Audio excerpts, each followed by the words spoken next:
Shalom, shalom, shalom, everybody. How y'all doing, man? Welcome back. Welcome, welcome, welcome. SHILO, I'm out here. I'm out here, baby. Man, we here back with Reading with SHILO. This next session of Reading with SHILO, man. We out here, man. We out here. Oh shit. We ready to get in Miss Zora Neal Hurston's book, Mules and Men. Which was mentioned, quite a few times in On the Real Side by Mr. Mel Watkins. So that's what we're gonna do.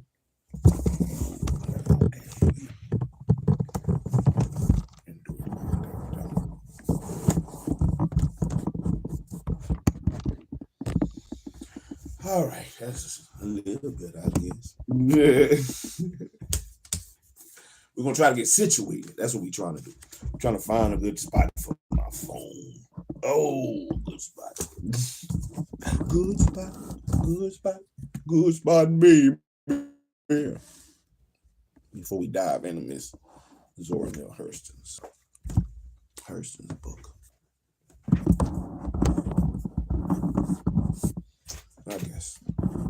I guess we'll rock with that.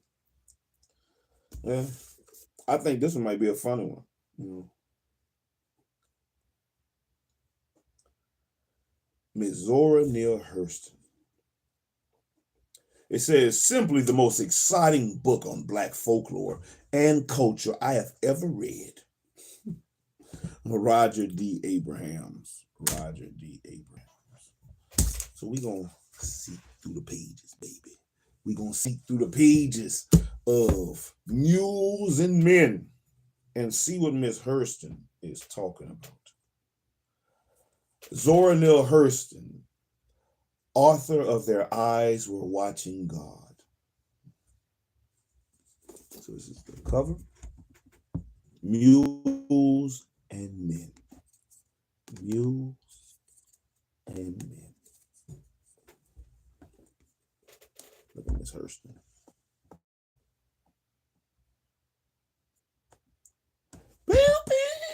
No, that's like a church. Zora Neal Hurston, from 1891 to 1960, was a novelist, folklorist, and anthropologist, whose fictional and factual accounts of Black heritage are unparalleled. She is the author of Jonah's Gourd Vine, Their Eyes Were Watching God, Tell My Horse, and Dust Tracks on the Road. So we just started. We just gonna start it. Now, I've never read this book before. So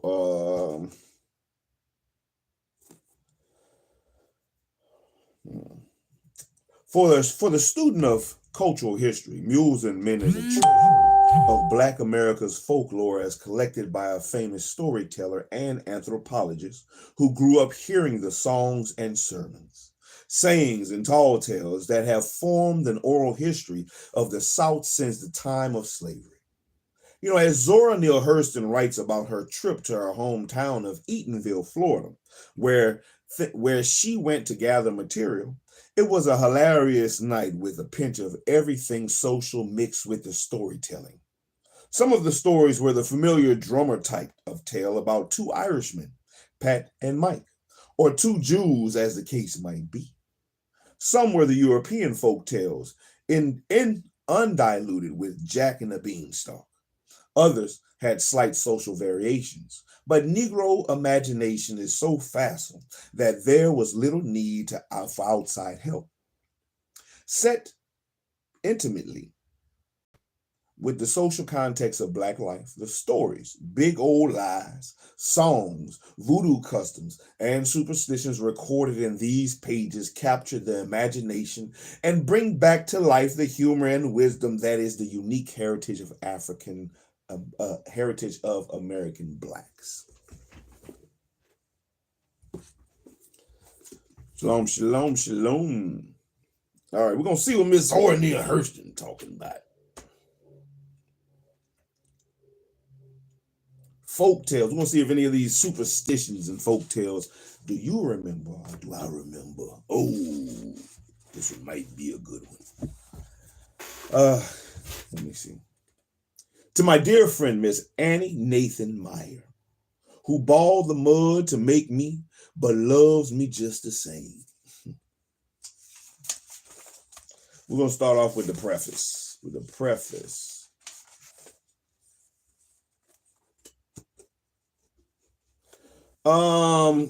I get started, I'll answer your question.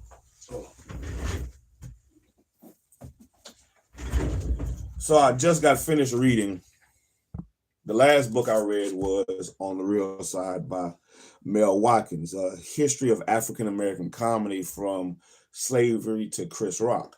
And within the readings, this book by, this is one of the ladies that was spoken of in this book, Miss Zora Neal Hurston, Mules and Men. It's supposed to be a folklore book about Black folklore in the South, and other things, stories and stuff that was told back in the day. It was mentioned a lot in here, so we're gonna try it out and see what it's talking about. See what Miss Zora Neal Hurston is talking about. But I'm not gonna answer too many other questions after that. I'm gonna just try to read, man. All right. Preface. Ever since the time of Uncle Remus, Negro folklore has exerted a strong attraction upon the imagination of the American public. Now, Negro tales, songs, and sayings without end, as well as descriptions of Negro magic and voodoo, have appeared. But in all of them, the intimate setting and the social life of the Negro has been given very inadequately. It is the great merit of Miss Hurston's work that she entered into the homely life of the Southern Negro as one of them, and was fully accepted as such by the companions of her childhood. Thus, she has been able to penetrate through that affected demeanor by which the Negro excludes the white observer effectively from participating in his true inner life. Miss Hurston has been equally successful in gaining the confidence of the voodoo doctors, and she gives us much that throws a new light upon the much discussed voodoo beliefs and practices. Added to all this is the charm of the lovable personality and of the reveling style, which makes Miss Hurston's work an unusual contribution to our knowledge of the true inner life of the Negro. To the student of cultural history, and the material presented is valuable not only by giving the Negro's reaction to everyday events, to his emotional life, his humor and passions, but it throws into relief also the peculiar amalgamation of African and European tradition, which is so important for understanding historically the character of American Negro life, with its strong African background in the West Indies, the importance of which diminishes with increasing distance from the South. Franz Boas. In December 14th, 1927, according to her biography, Robert Hemingway, Zora Neal Hurston boarded a mid-afternoon train at Pennsylvania Station in New York City, bound for Mobile, Alabama. From Mobile, she would travel on to Florida and then to Louisiana, where I'm from. Let's boot. About you. Oh, shit. And then to Louisiana in a major effort to gather material on African American folklore and other folk practices, including voodoo. Hurston did not begin her project with the utmost confidence. After all, her first significant venture as a collector of folklore in the South had ended earlier that year with the frank admission on her part of failure. That professional setback was particularly galling for two reasons. First, Hurston was no stranger to the South, having been born and reared in Eatonville, Florida. As she later boasted in her autobiography, Dust Tracks on the Road in 1942. She had the map of Dixie on my tongue. And secondly, she had carried out the first project collecting folklore in the South with the solid backing and encouragement of Franz Boas, unquestionably the dominant figure in American anthropology and Hurston's most influential professor at Barnard College, which she had entered as a student in 1925. Still, Hurston's been unable to make the most of these advantages and had returned to New York with raw material in her notebooks rather than with a mature, complex grasp of the implications of that material that would have enabled her to move from being simply a transcender to becoming a profound interpreter of Southern folklore's place in the culture of Black America. She had returned to Boas with little to show for her efforts. However, her second expedition into the South as a gatherer of folklore would end differently, even though several years passed before its success was crowned with the publication in 1935 of Mules and Men, which is what we're reading. Filtered through the matured consciousness and organized according to effective journalistic and literary strategies, the material she gathered mainly between 1927 and 1928, with additional work to 1931 and 1932, resulted in one of the outstanding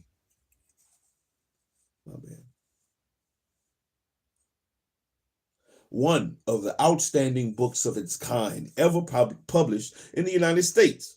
And in 1960, the year Hurston died, the celebrated American collector Alan Lummox appraised Mules and Men as the most engaging, genuine, and skillfully written book in the field of folklore. Although Hurston is far better known for the publication of her feminist novel, Their Eyes Were Watching God in 1937. Feminist novel.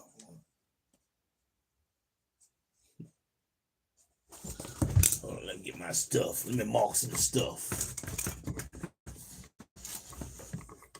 Because when it comes to certain things, important things,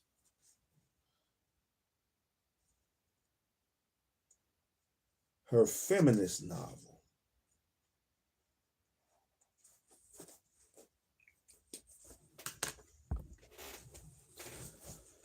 Okay, that's good to know.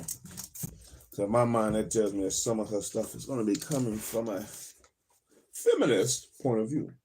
But still, let's see what we could learn and grow from.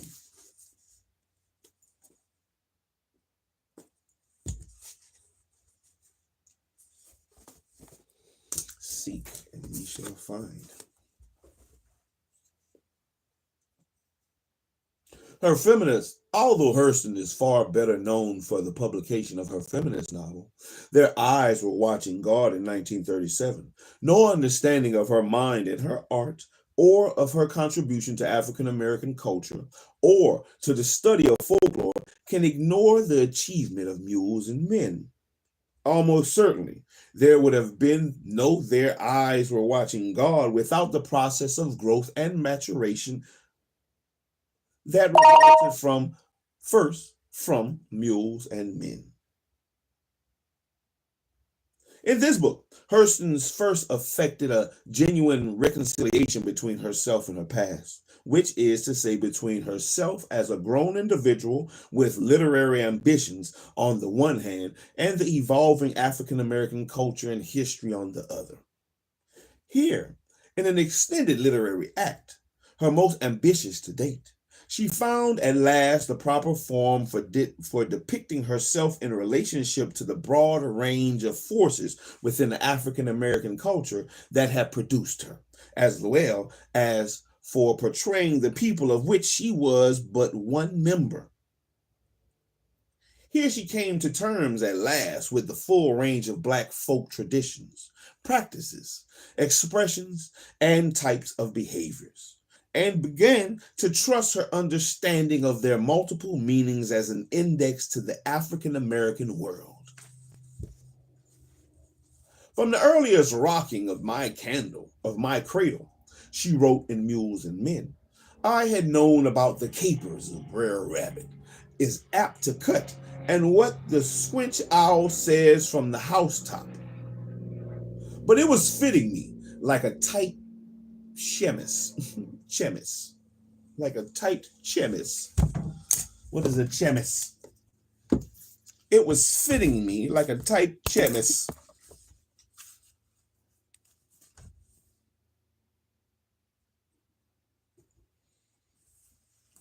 Oranges for definitions. Chemise. Chemise.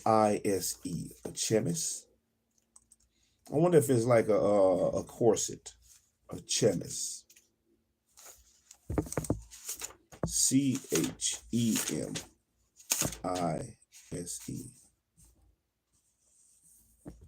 Chemise. It fitted me like a tight chemise. I wonder,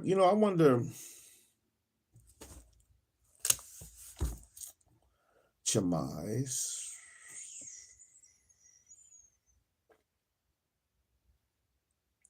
When I'm reading, as I'm looking in this dictionary, looking for what I believe is pronounced chemise or chemise, like a tight, but it was fitting me like a tight chemise, Chemise. As I look through the words and all these other words that start with CH, some of these things, it makes me wonder about, our words or the words in English. How do you know, where or when to put, because CH makes the ch sound. Because in all these words, it has, I'm going to start reading it from cheap, cheapen, cheat, check, checkmate, cheek, cheeky, cheer, cheerfully, cheese, cheeseburger, cheetah, chef, chemical, chemist. How do we know to switch it? From the chemical, chemist, chemistry, to cherish. Why isn't chemist? Chemical, chemistry. Y'all got chemistry?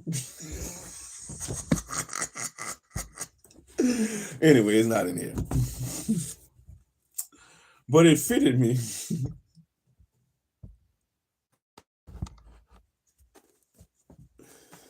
But it fitted me. But it was fitting me like a tight chemise.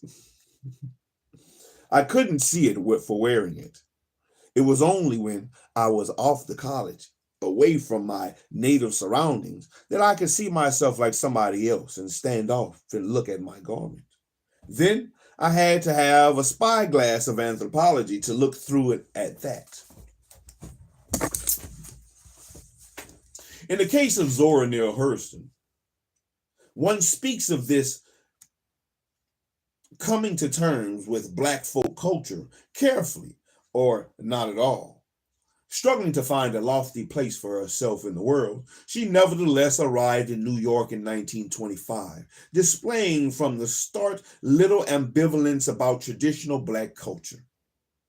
She was one of W.E.B. Du Bois' talented 10th, the gifted and educated leadership of the race on whom Du Bois based his hopes for African American ascendance, without seeing herself as members of the 10th often saw themselves as victims caught tragically between two worlds, Black and white. Instead, she draped Black folklore culture about herself like a fabulous robe, creating an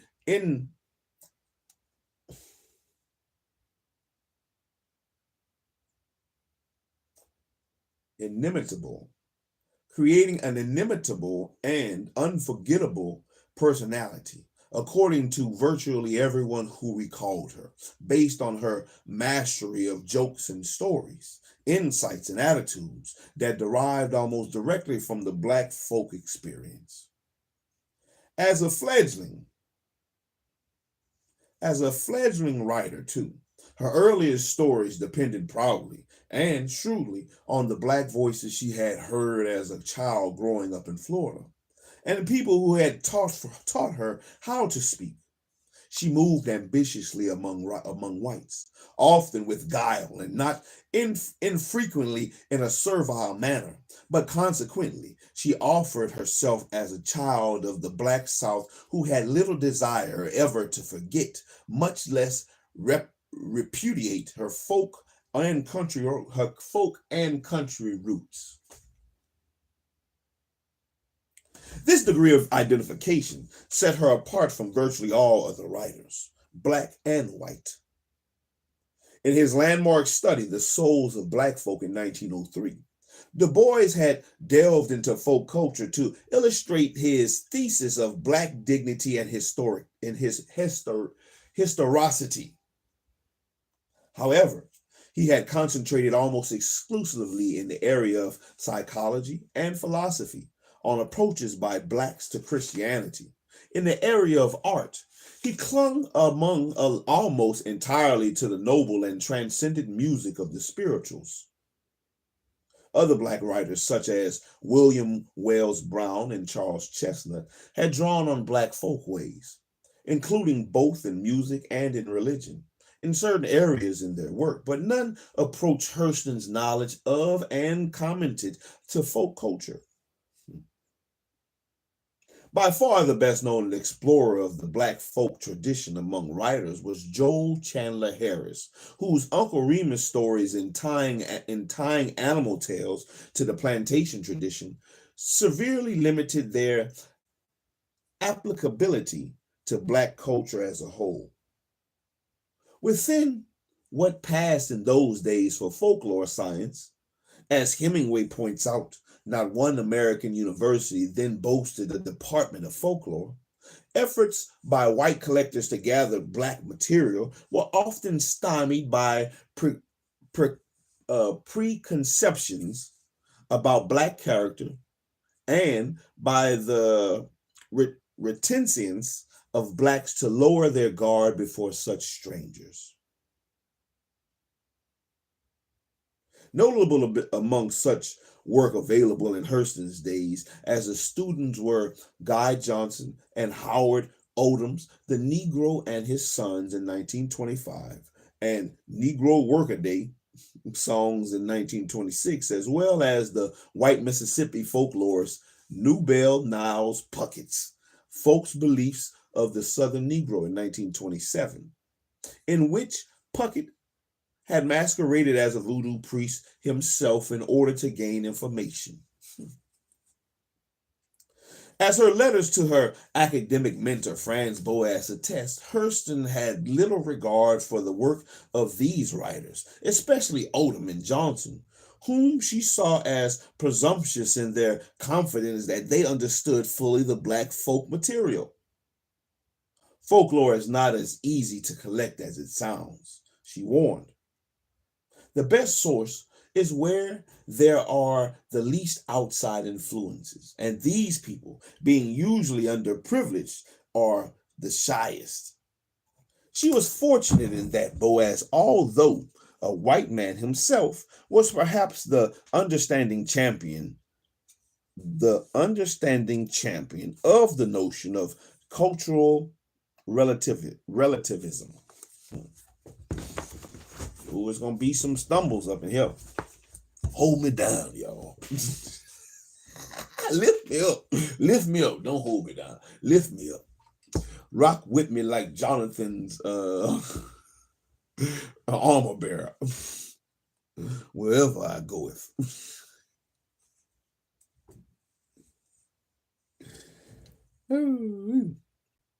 He urged that cultures be seen on their own terms and not according to a scale that held European civilization to be the supreme standard.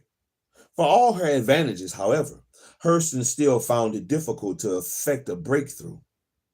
In part was owing to the complexity of the task of understanding the material. In part, it derived from Hurston's personal life experience, and especially from the fact that she was living at least one major lie as a student at Barnard.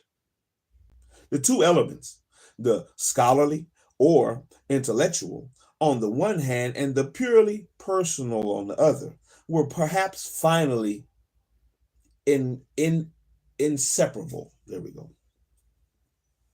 Hurston was born in the black town of Eatonville, Florida on January 7th in 1891, but so willfully mispresented herself later that even her diligent biographer believed that her year of birth was 1901. This lost decade is perhaps only the major mystery of her life. What happened in Hurston between 1891 and 1917, when she started high school at Morgan Academy, later Morgan State University in Baltimore, Maryland, is barely illuminated either by independent research or by her autobiography, Dust Tracks on the Road in 1942. Both, however, tell of the loving mother who urged her to jump at the sun. Jump at the sun! And a dominating father on Eatonville, preacher and carpenter, whose remarriage following his wife's death began a long season of sorrow for Hurston. Apparently unable to find common ground with her new stepmother, Zora was passed around among relatives before she struck out on her own.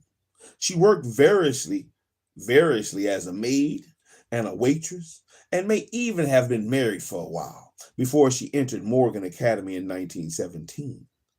After being graduated from Morgan, she briefly attended Howard University in Washington, D.C., before going to New York in 1925 to study at Barnard College.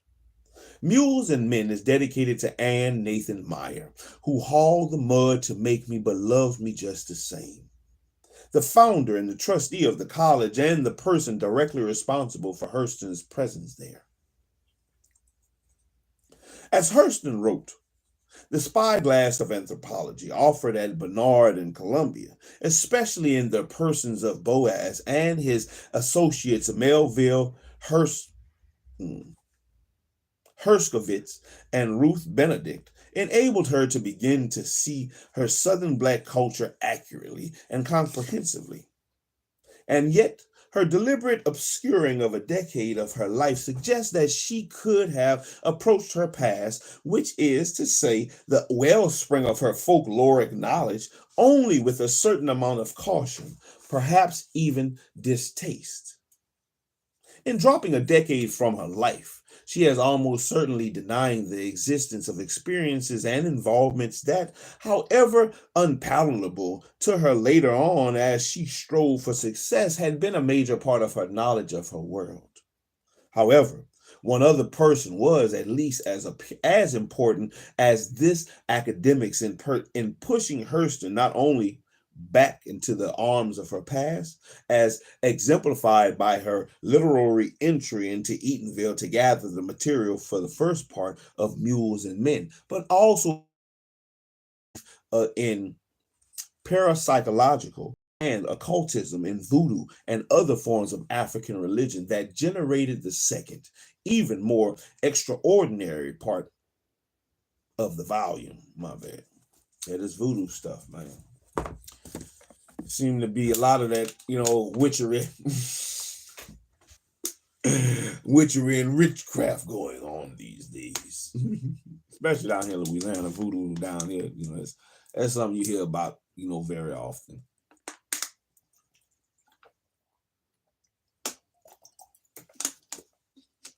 Like something I was always told, you don't eat, you be mindful of people's spaghetti. Or anything with a red gravy. You don't eat people like if you meet a girl and she try to cook you something with a red gravy, well, you better not eat.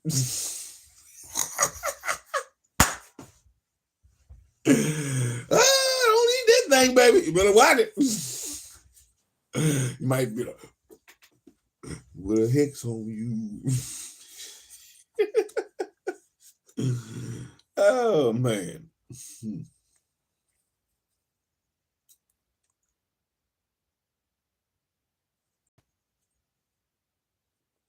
That person was her patron, Mrs. R. Osgood Mason.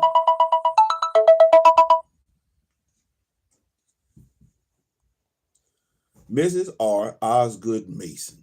As Hurston reveals in Mules and Men, who backed my falling in a hearty way, in a spiritual way, and in addition, financed the whole expedition in the manner of the great soul that she is, the world's most gallant woman. This tribute appears at the end of Hurston's introduction, which places her in a motor car paid for by Miss Mason, precisely on the border of Eatonville, home. The wealthy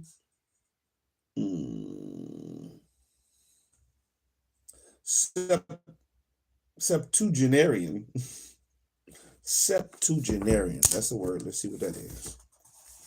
The wealthy septuagenarian widow of a doctor. Septuagenarian. SEPTUAGENARIAN. I'm going to say septuagenarian. That's what I'm going to say. That's how I'm going to pronounce it.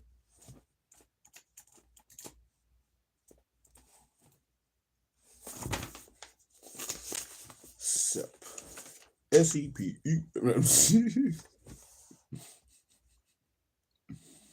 Sept. It's not in here. Septuagenarian. I've never heard of this.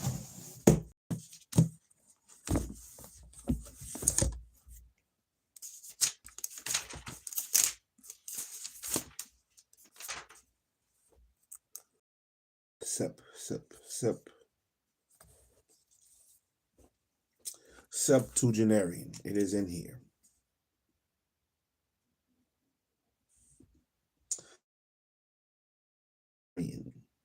Septuagenarian. A septuagenarian. Septuagenarian.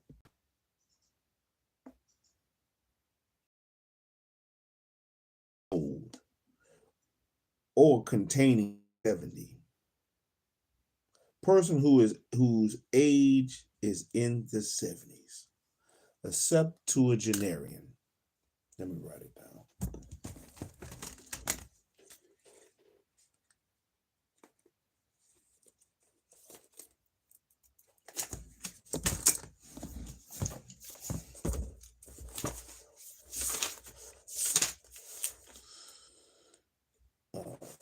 Ragged piece of shit.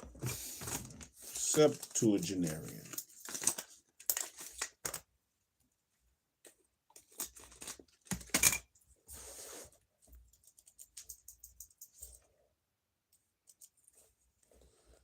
SEPTUAGENARIAN.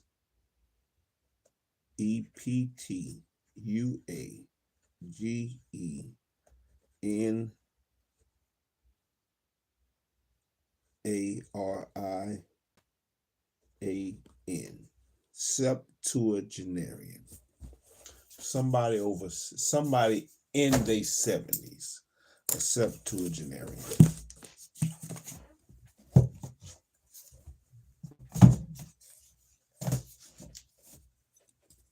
So if somebody septuagenarian is in their 70s, why September ain't December?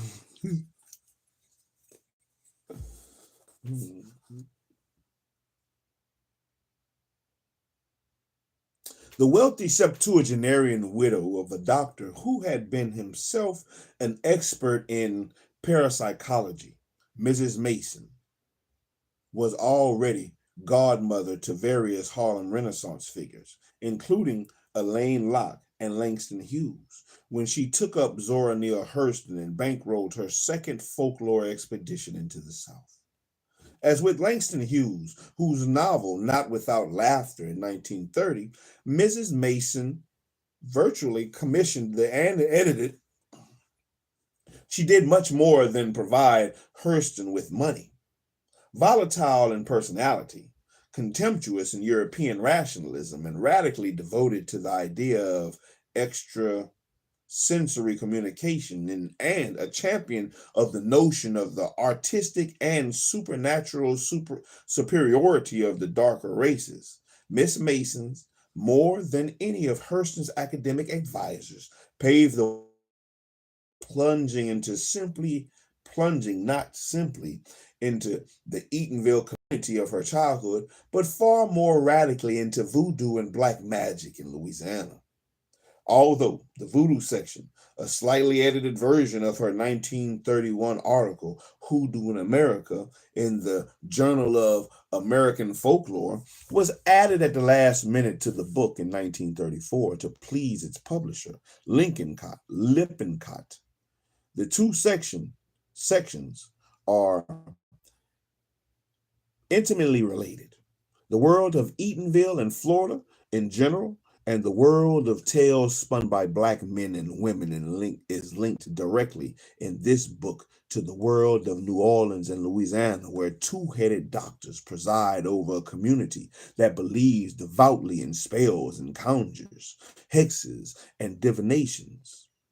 Linking Eatonville and New Orleans is the communality and adaptability, the indomitable resilience of the imagination of Africans terrorized in the New World by objective reality in the form of slavery, segregation. And both elements, I believe, were linked to Hurston's interior world, to the fantastic personality and the altered personal history she had created for herself. I thought about the tales I had heard as a child, Hurston recalled, but pointed during her approach by car to Eatonville. How even the Bible was made over to suit our vivid imagination. How the devil always outsmarted God, and how that overnoble hero Jack or John, not John Henry, who occupies the same place in Negro folklore that Casey Jones does in white lore, and if anything is more recent, outsmarted the devil. She, who had been living to some extent by her wits, by her imagination, by the lies she created for her empowerment and salvation, as well as by her more structured, convictionally disciplined intelligence as a college student, now had begun to see her personal predicament and her imaginative response to it in a broader historical and cultural sense. To her Black sources, their marvelous tales were lies. Zora George Thomas informed me, "You come to the right place of lies if lies is what you want. I'm gonna lie up a nation." In one sense, if it is possible to say that Hurston had become more of an African-American cultural nationalist, seeing more of the world and herself in terms of race and her own Blackness. This would be true only to the limited degree, as Hurston's later involvement with reactionary political forces and personalities suggests. The power had she gained from seeing her life in coherence with the storytelling imagination of country Blacks and with the world of conjure and Black magic represented by voodoo was placed largely in a different service, self-empowering to facilitate her emergence as a writer of fiction. Now, even before Mules and Men appeared in 1935, she published her first novel, Jonas Gourd Vine, in 1934, which drew on her parents' history for inspiration. 2 years after Mules and Men came, Their Eyes Were Watching God, in which she affected her most harmonious blending of the themes of folklore and individualism in the story now recognized as one of the main foundations of African American literature.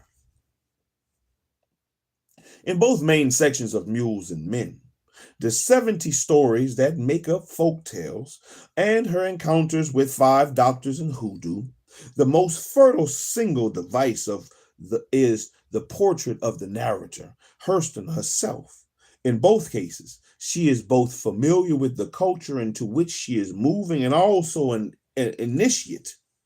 She is known in Eatonville, but everywhere else she must integrate herself into the confidence of the people, her great source. I stood there awkwardly, knowing that the too ready laughter and aimless talk was a window dressing for my benefit. The brother in black puts a laugh in every vacant place in his mind. His laugh has 100 meanings. So too with the world of hoodoo, which he approaches not as a scientific scholar, taking notes, or fraudulently as Nubel Niles Puckett had done for his own book in presenting himself as a conjureman. None may wear the rites as her initiation preparation. None may wear the crown without preparation. I think that sounds kind of good right there. That sounds like a good saying. None may wear the crown without preparation. None may wear the crown of power. She writes of her initiation without preparation. Instead, she would be a true believer. Belief in magic is older than writing, she declared tellingly. In the end, her teacher, Luke Turner, called elsewhere Samuel Thompson by Hurston, who offered himself as the grandnephew of Marie Laveau, the most fabled figure.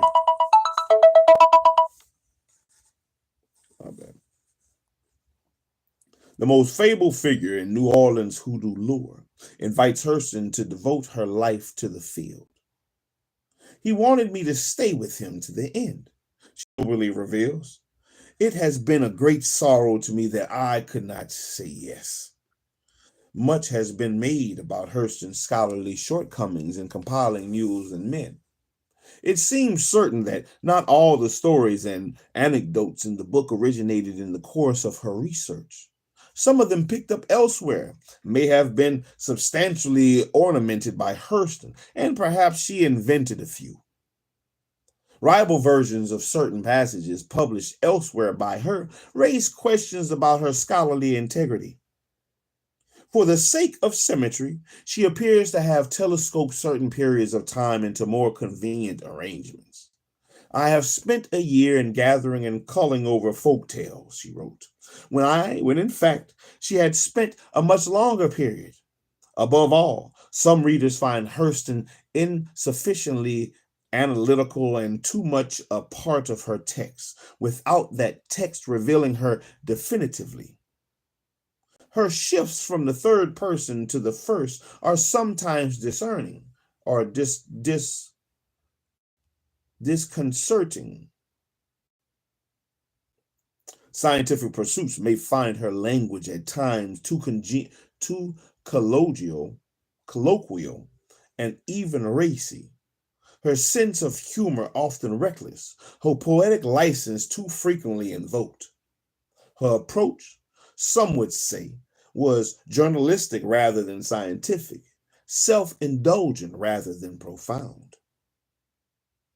I will respond that the key to Mules and Men is precisely Hurston's finding of herself in the Black folk world she described, and finding that Black folk world approached first by her as a student of anthropology, finally to be an unmistakable,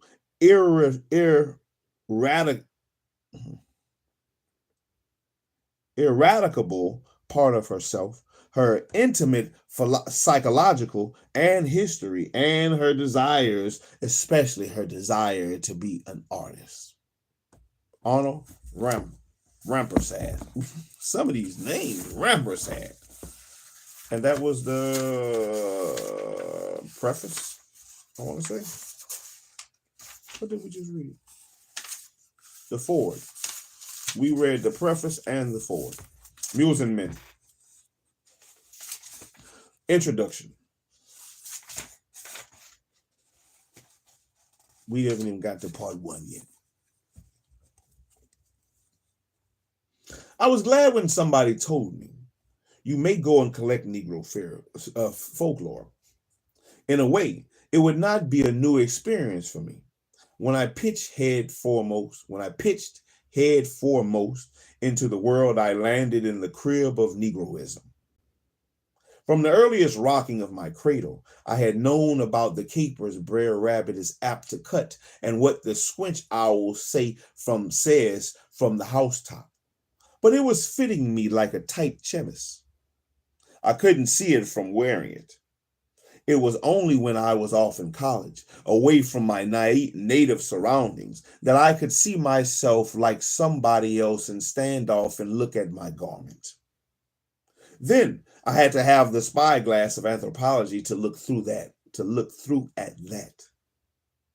Dr. Boaz asked me where I wanted to work, and I said Florida, and gave as my big reason that Florida is a place that draws people, white people from all over the world, and Negroes from every southern state, surely, and some from the north and west. So I knew that it was possible for me to get a cross-section of the Negro South in the one state, and then I realized that I was new myself. So it looked sensible for me to choose familiar ground. First place, I aimed to stop to collect material was Eatonville, Florida. And now I'm going to tell you why I decided to go to my native village, my native village first. I didn't go back there so that the home folks could make admiration over me because I had been up north to college and come back with a diploma and a Chevrolet. I knew they were not going to pay either one of these items too much mind. I was just Lucy Hurston's daughter, Zora, and even if I had, to use one of our down-home expressions, had a Kaiser baby, and that's something that hasn't been done in this country, I'd still be just Zora to the neighbors. If I had exalted myself to impress the town, somebody would have sent me word in a matchbox that I had been up north there and had rubbed the hair off of my head against some college wall, and then come back there with a lot of the form and fashion and outside show to the world. But they'd stand flat-footed and tell me that they didn't have me, neither my sham polish to study about.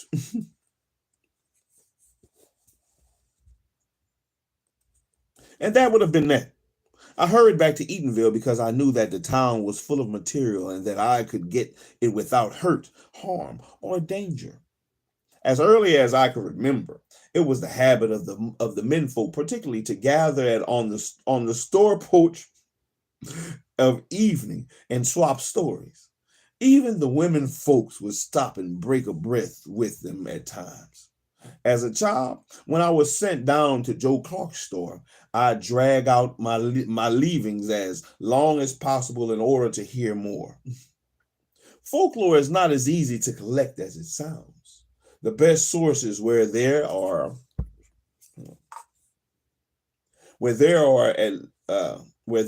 the least outside influences, and these people, being usually underprivileged, are the shyest. They are most reluctant at times to reveal that which their souls live by. And the Negro, in spite of his open-faced laughter, he seemingly acquiescence, and his seeming acquiescence is particularly evasive. You see, we are a polite people, and we do not say to our questioner, "Get out of here." We smile and tell him or her something that satisfies the white person because, knowing so little about us, he doesn't know what he is missing. The Indian resists curiosity.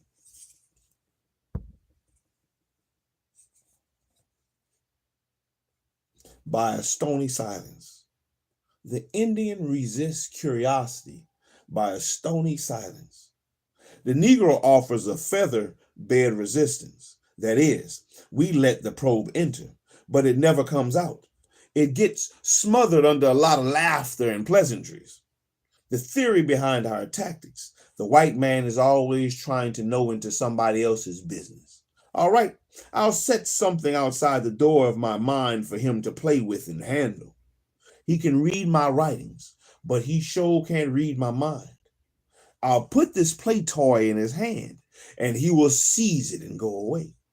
Then I'll say my say and sing my song.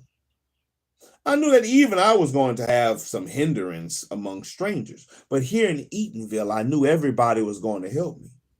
So below Palatka,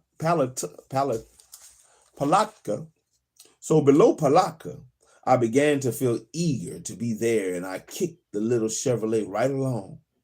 I thought about the tales I had heard as a child, how even the Bible was made over to suit our vivid imagination, how the devil always outsmarted God, and how that over-noble hero Jack or John, not John Henry, who occupies the same place in Negro folklore that Casey Jones does in white lore, and, if anything is more recent, outsmarted the devil. Brer Fox, Brer Deer, Brer Gator, Brer Dog, Brer Rabbit, Old Master and his wife were walking the earth like natural men way back in the days when God himself was on the ground and men could talk with him.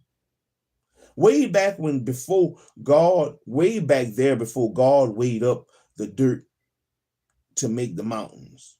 When I was rounding Lily Lake, I was remembering how God had made the world and the elements and people. He made souls for people, but he didn't give them out because he said, folks ain't ready for souls yet. They clay ain't dry. It's the strongest thing I ever made. Don't aim to waste none through loose cracks. And then men got to grow strong enough to stand it. The way things is now. The way things is now. If they give it out. Fuck, my bad. I hate that I'm reading this like this. It's just that old, it's like an old, once I catch it, I'm gonna get it.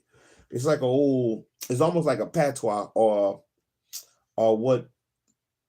what they would consider Geechee, like that Geechee talk.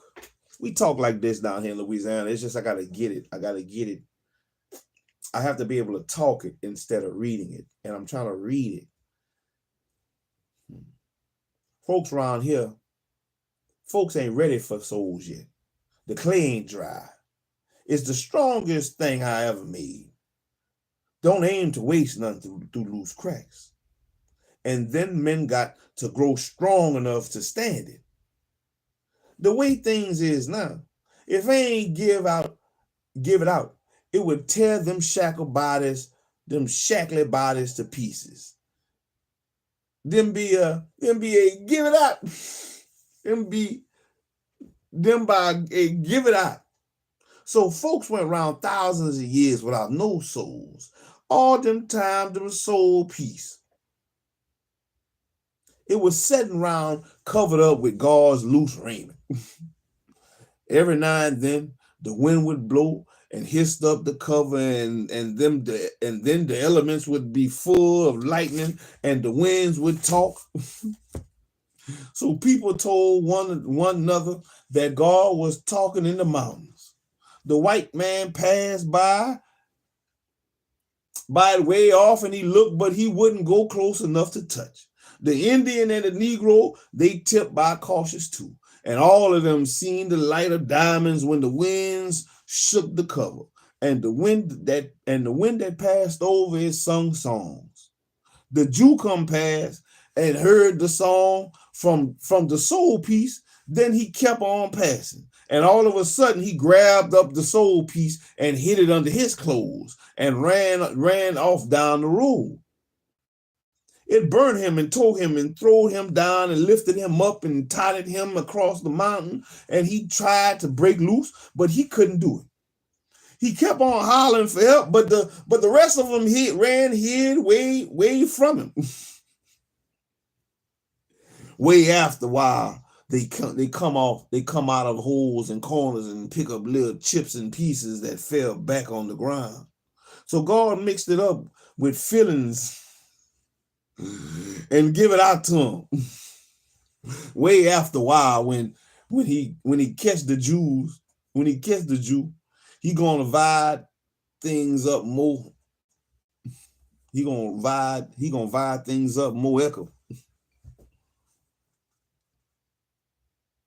So I rounded Park Lake and came speeding down the straight stretch into Eatonville, the city of 5 lakes, 3 crochet courts, 300 brown skins, 300 good swimmers, plenty guavas, 2 schools, and no jailhouse.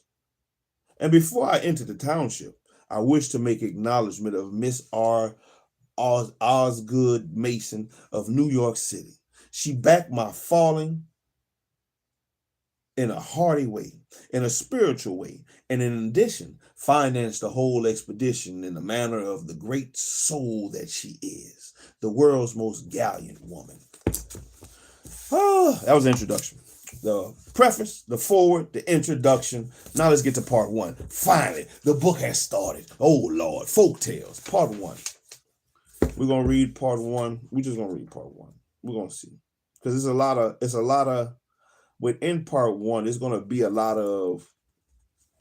I gotta catch it. I gotta catch that talk. It's a lot of that talk. I know I'm gonna find it funny because I'm gonna hear it. I'm gonna hear it in my mind as I'm reading it. It's like somebody talking to me outside. I know I'm gonna hear it, and it's gonna be funny. I'm gonna try to keep my composure. As I crossed the Maitland Eatonville Township line, I could see a group on the stove porch. I was delighted. The town had not changed.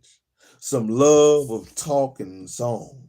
So I drove on down there before I stopped. Yes, there was George Thomas, Calvin Daniels, Jack and Charles Jones, Gene Brazel, B. Mosley, and Seaboard, deep in a game of Florida flip. All of these who were not actually playing were giving advice, bet straightening, they call it. Hello, boys. I hailed them as I went into neutral. They looked up from the game, and for a moment it looked as if they had forgotten me. Then B. Mosley said, well, if it ain't Zora Hurston. Then everybody crowded around the car to help greet me. You gonna stay a while, Zora? Yep, several months. Where you gonna stay, Zora? With Met and Ellis, I reckon. Met was Mrs. Armida Jones, an intimate friend of mine since childhood, and Ellis was her husband.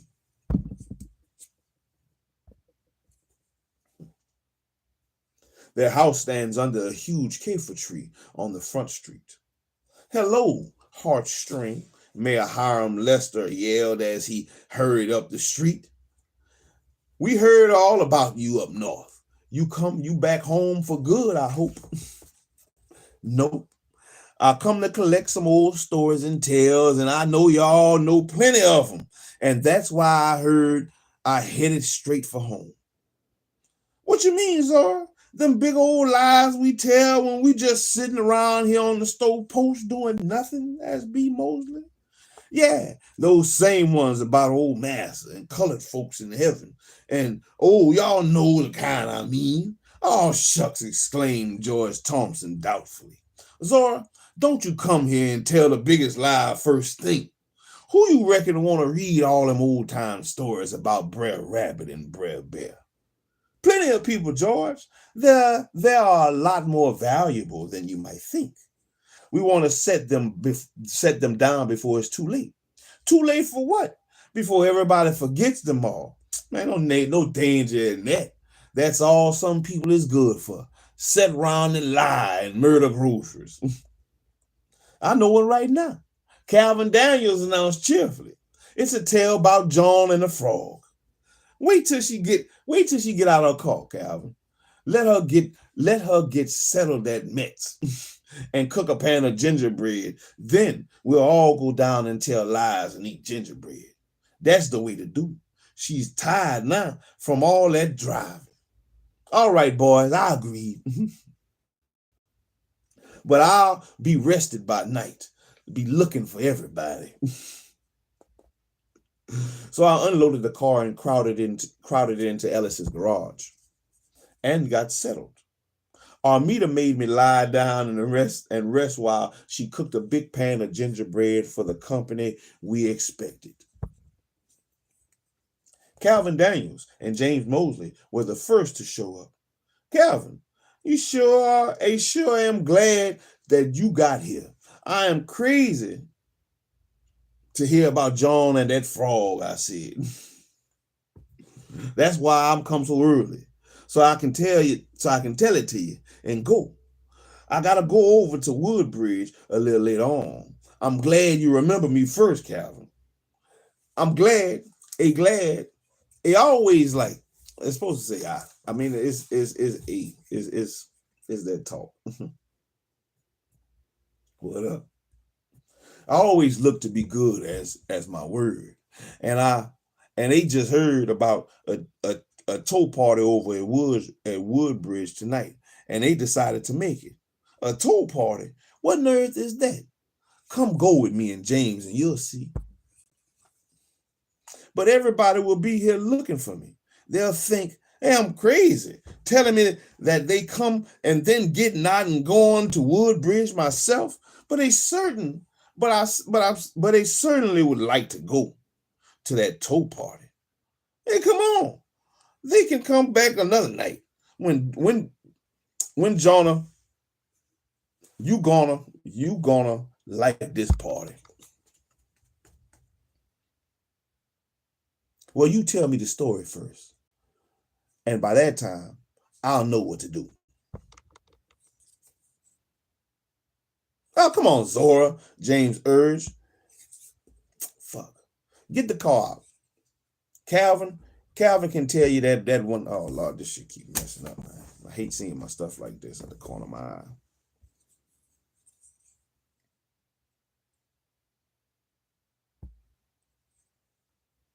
My bad. Hey, come on, Zora, James urged. Get the car out. Calvin can tell you that one while we're on the way. Come on, let's go to the tow party. No, let him tell me this one first. Then if I go, he can tell me some more on the way over. James motioned to his friend. Hurry up and tell it, Calvin, so we can go before someone else comes. Oh, most of them ain't coming no how. They're all about to go to Woodbridge too. Let me tell you about John and his frog. It was night, and old master sent John, his favorite slave, down to the spring to get him a cool drink of water. He called John to him. John, what you want, master? John, I'm thirsty. I want a cool drink of water, and I want you to go down to the spring and dip me up a nice cool pitcher of water. John didn't like to be sent nowhere at night, but he always tried to do everything old master told him to do. So he said, yes, sir, master. I'll go get you some. Old master said, hurry up, John. I'm mighty thirsty. John took the pitcher and went on down to the spring. There was a great big old bullfrog sitting right there on the edge of the spring. And when John dipped up the water, the noise scared the frog, and he hollered and jumped over the spring. John dropped the water pitcher and tore up for the big house hollering, Master, a big old booger done got away after me.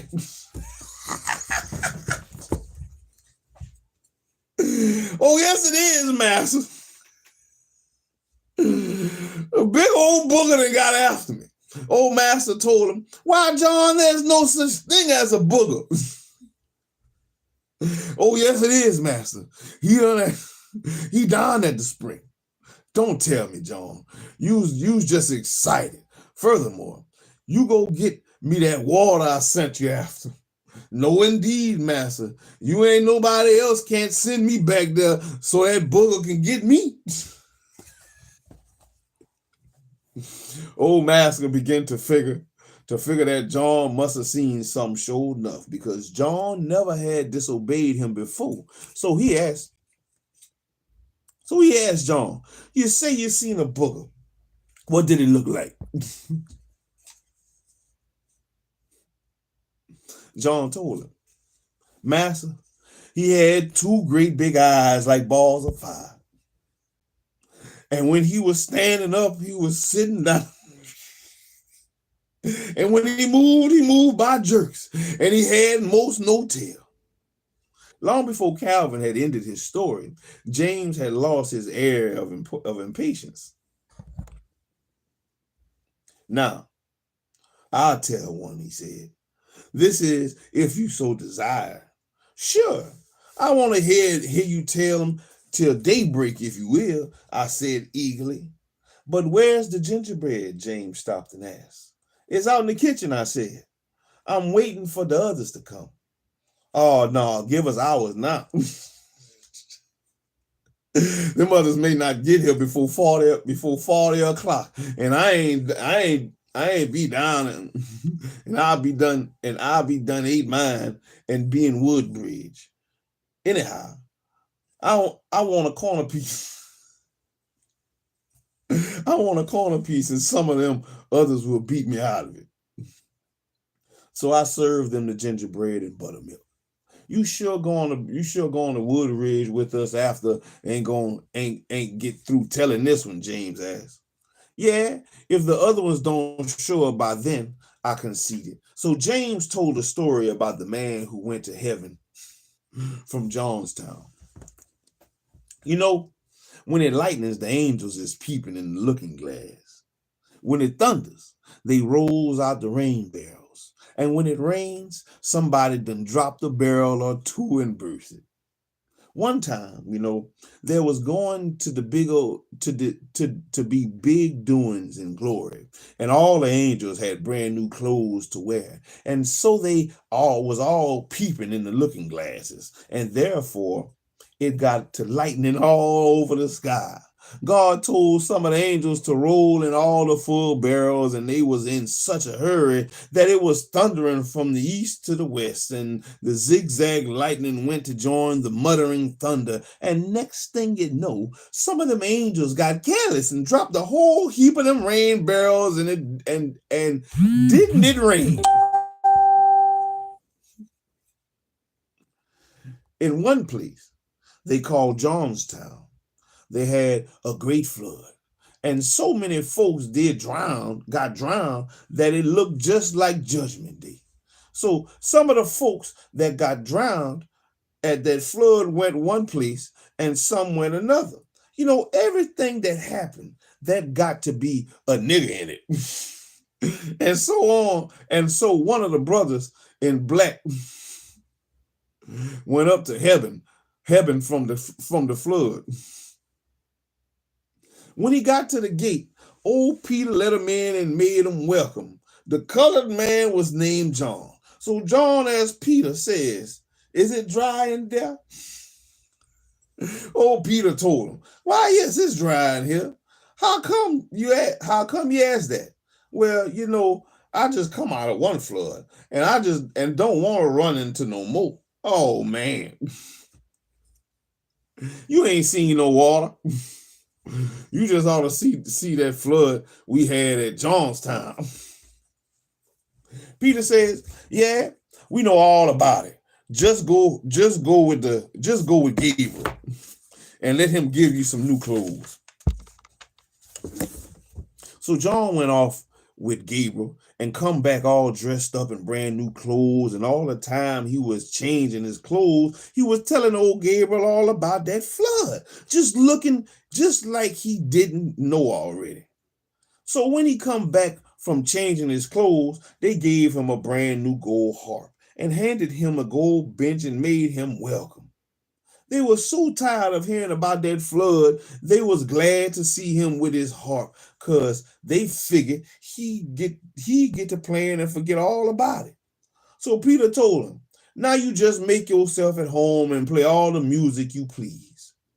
John went and took a seat on the bench and commenced to tune up his harp.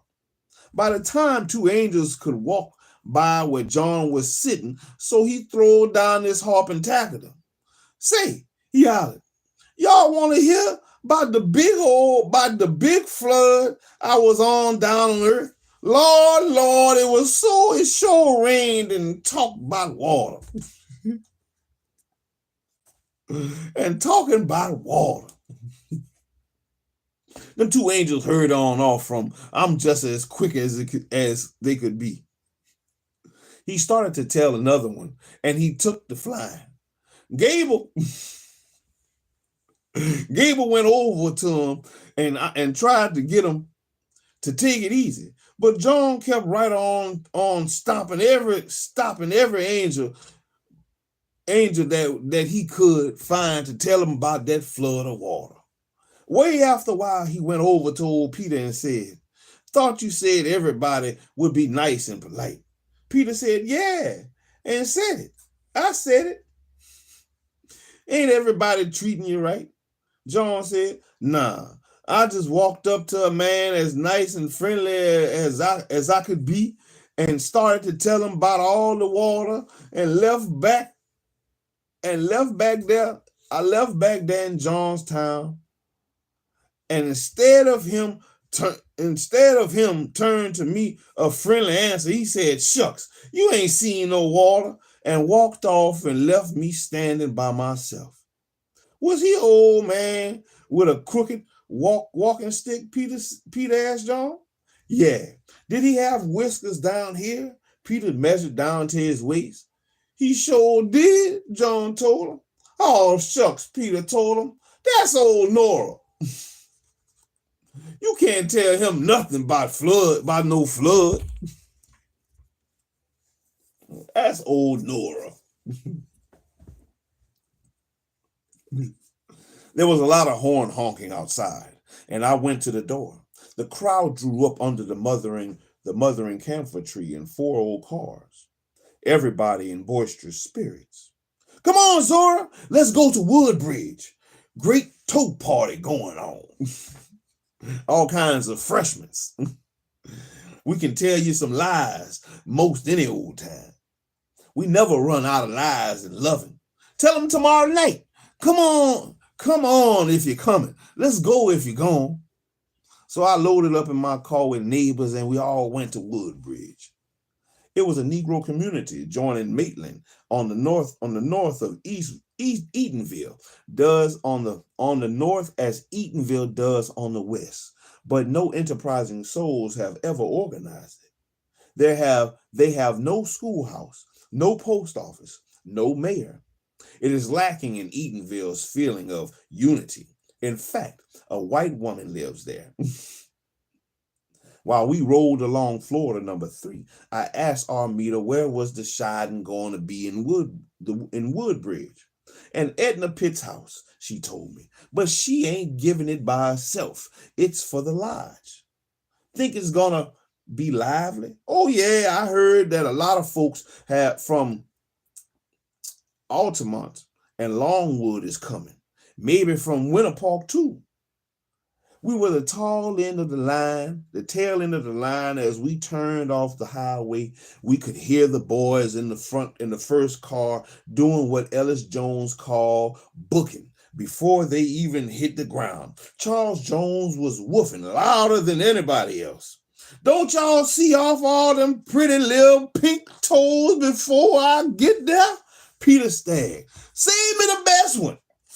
So did Sewell. Hey, I'm mullet head. Hey, you mullet heads, get out of the way.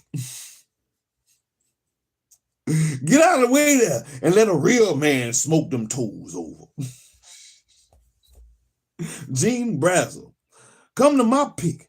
Give me my Vaseline, bro.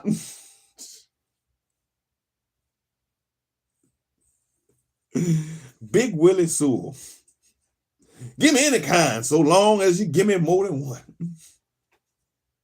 Babe Brown, riding a running board, guitar in hand, said, I want a toe, but if it ain't got a good looking face on it, don't bring the mess up.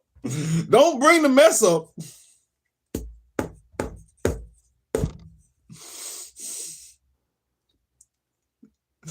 I want a toe, but if it ain't got a good looking face on it, don't bring the mess up. Don't bring me the ugly one.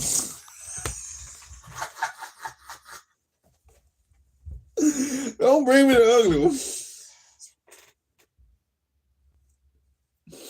When we got there, the party was young. The house was swept and garnished. The refreshments on display. Several people sitting around, but the spot needed some social juices to mix the ingredients. In other words, they had the carcass of the party lying around up until the minute Eatonville burst in on it. Then it woke up. Y'all done sold off all toes yet? Any toes yet? George Brown wanted to know. Wiley Mae Clark gave him a certain look and asked him, what that's got to do with you, George Brown? And he shut up. Everybody knows that Willie Mae's got the business with George Brown. Nope, we ain't had enough crowd, but I reckon we can start now, Edna said. Edna and a sort of committee went inside and hung up a sheet across one end of the room. Then she came outside and called all the young women inside. And she had to coax and drag some of the girls. Oh, I'm shamefaced. Some of them said. Oh, you is, huh? Oh, you shamefaced, huh? The women ain't shamefaced today. Shit. Come on, sucker.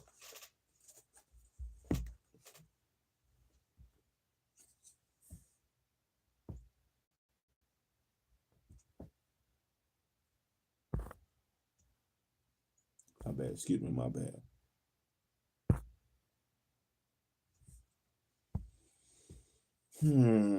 This thing is doing this thing, man.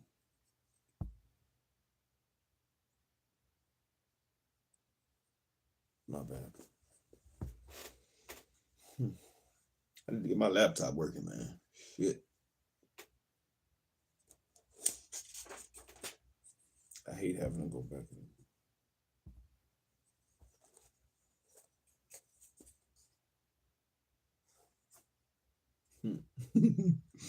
I saw something funny already.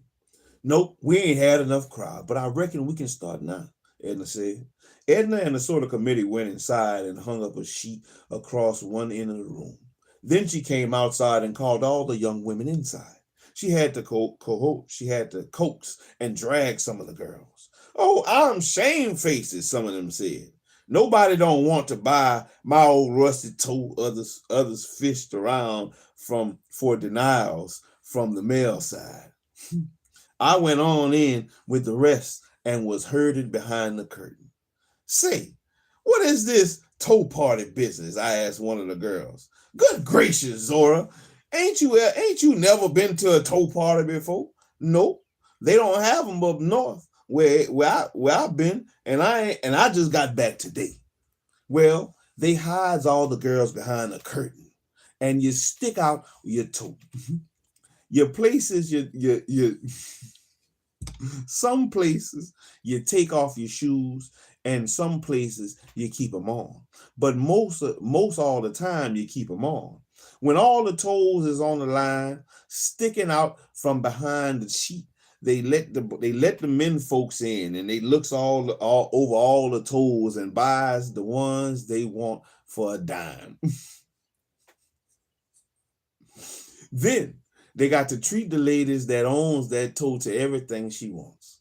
Sometimes they play it so you keep the same partner for the whole thing. And sometimes they fix it so that the girls back every hour or so and sell the toes again. Well, my toes went online with the rest, and it was sold 5 times during the party. Every time a toe was sold, there was a great flurry before the curtain. Each man eager to see what he had got, and whether the other men would envy him or ridicule him. One or two fellows ungallantly ran out of the door rather than treat the girls whose toes they had bought sight unseen. Babe Brown got off on his guitar, and the dancing was hilarious. There was plenty of chicken perlé, and baked chicken and fried chicken and rabbit, pig feet and chitlins, and hot peanuts and drinkables.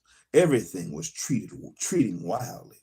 Come on, Zora, and have a treat on me, Charlie Jones insisted. You done eat you done ate chicken ham and chicken bosom, with every shag leg in Orange County but me. Come on and spend some of my money. Thanks, Charlie. But I got 5 helpings of chicken inside already.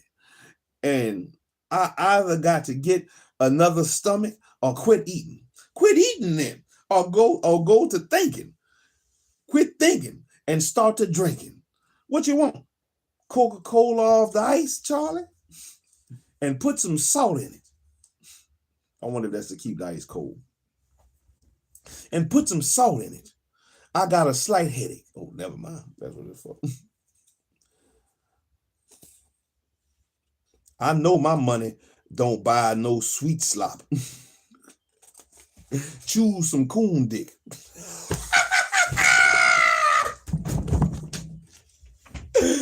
Oh, where my brother at?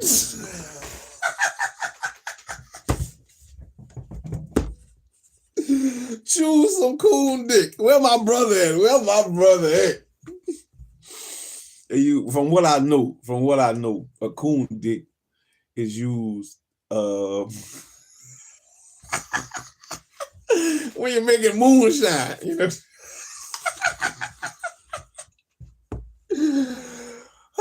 You gotta use the coon dick for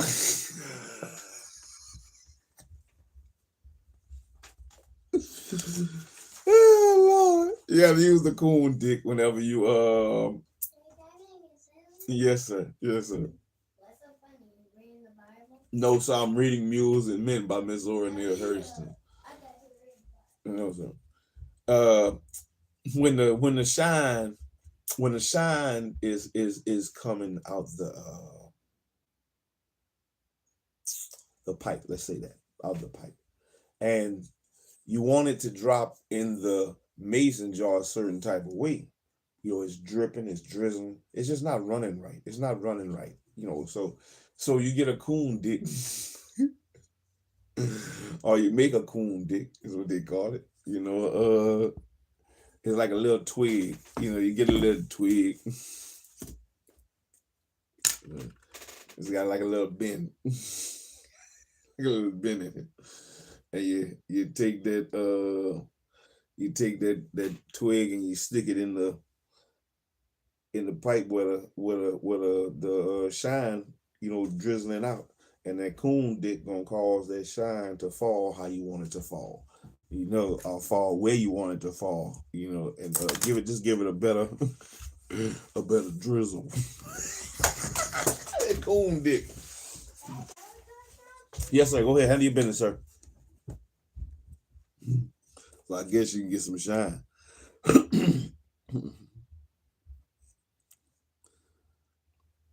Hey, now, my money don't buy no sweet slop. Choose some coon dick. What is coon dick? Hey, Zora, just something to make the drunk come. Oh, yeah. Made out of grapefruit juice, cornmeal mash, beef bones, and a few more things. Come on, let's get some together. It might make our love come down. That boy drives you. Love come down. Ooh, it makes the love come down. Make it come all the way down. Ooh, make it love come down. Hey.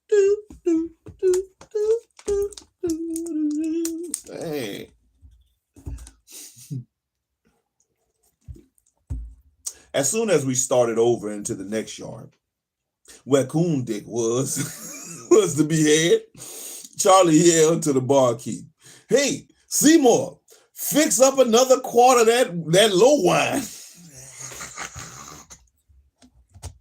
Here come the boom." That dirty water. That's what me and my brother called it, that dirty water. I got some in the refrigerator. No, I ain't drunk it in down there, dirty water. Here come the boom. It was handed to us in a quart fruit jar. Yeah, that shine. A quart fruit jar. And we went outside to try it.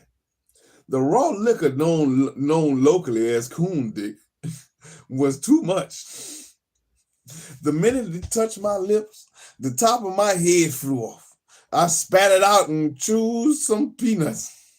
Big Willie Sewell said, "Come on, heartstring, and have some gospel bird on me. My money spends too." His Honor Chaim Lester, the mayor, heard him and said, "There's no more chicken left, Willie. Why don't you offer her something she can get?" Well, that was some chicken. There was some chicken there when I passed the table a little while ago. "Oh, so you offering her some chicken was. She can eat. She can't eat that. What she want is some chicken is."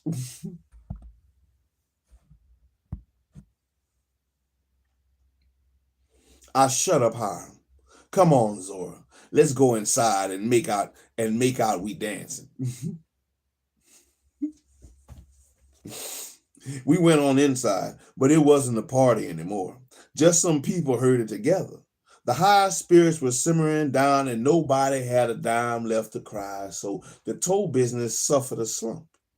The heaped up tables of refreshments had become shambles of chicken bones and empty platters anyway, so that there was no longer any point in getting your toe sold.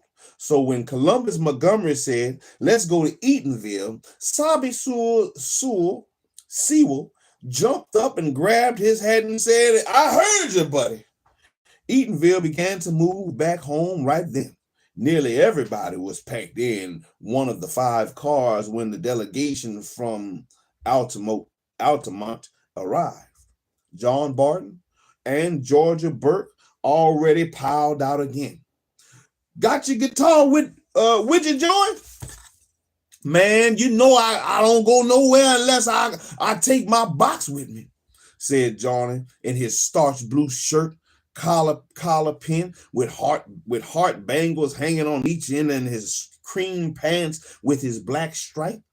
"And what make it so cool?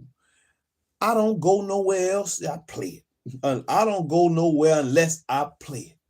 And when I get to Stroven, your mess and Gregory gets to singing her alto, man, it's hot as 7 hells. Man, play that Palm Beach." Babe Brown took the guitar and Johnny Barton grabbed the piano stool. He sung Georgia Burke and George Thomas singing about Polk County, where the water tastes like wine. "My heart struck sorrow, tears come running down." At about the 37th verse, something about, "I'd rather be in Tampa with a whippoorwill. Rather be in Tampa with the whippoorwill than to be round here, honey, with $100 bill.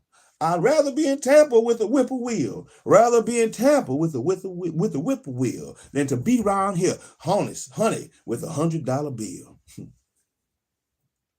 I staggered sleepily forth to the little Chevrolet for Eatonville. The car was overflowing with passengers, but I was so dull from lack of sleep that I didn't know who they were. All I knew is they belonged in Edenville. Somebody was woofing in my car about love, and I asked him about his buddy. I don't know why now, he said. I ain't got no buddy. They killed my buddy so they could raise me. Just so I be your man. I don't want no damn buddy. I hope they kill every man that ever cried titty mama, but me. Let me be your kid. Some voice from somewhere else in the car commented, you sure, Lord, is gonna have a lot of hindrance. Then somehow I got home and to bed, and Armida had Georgia syrup and waffles for breakfast. And that was the end of section 1. We're gonna stop there. We're gonna stop there, man. I ain't read an hour and a half. Hour and a half of giggles. Giggling. Hey, so far so good. So far so good. Miss Zora Neal Hurston's book, Mules and Men, is definitely going to be a promising one. It's definitely looking like it's going to be a promising one. I could definitely hear some of these stories, man, like we had the car wash down here.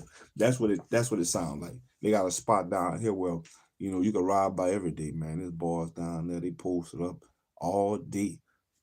Sometimes you go at night, they down there too, posted up at the car wash, just, you know, telling stories and running their mouth. There's a spot, you know. There's a spot. One of the spots. So I can definitely, you know, resonate, that's what they say. I can definitely understand what Ms. Zora Neal Hurston is talking about right now. And I'm trying to read it.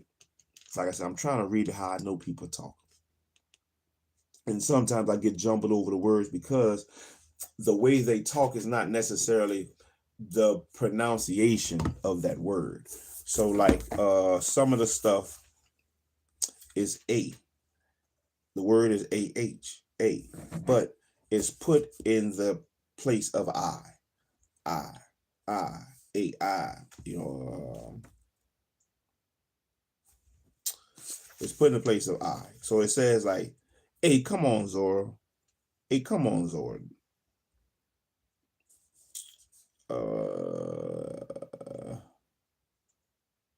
Let me find another spot.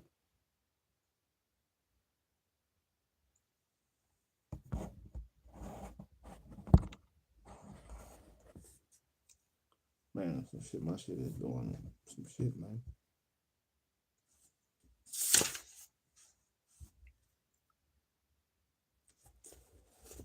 So I'm not gonna say L.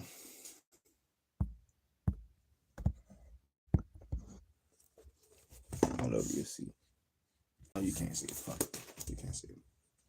So it says now, I'll tell you now, A-H apostrophe L-L. So I know it says now, it would say now I'll tell one.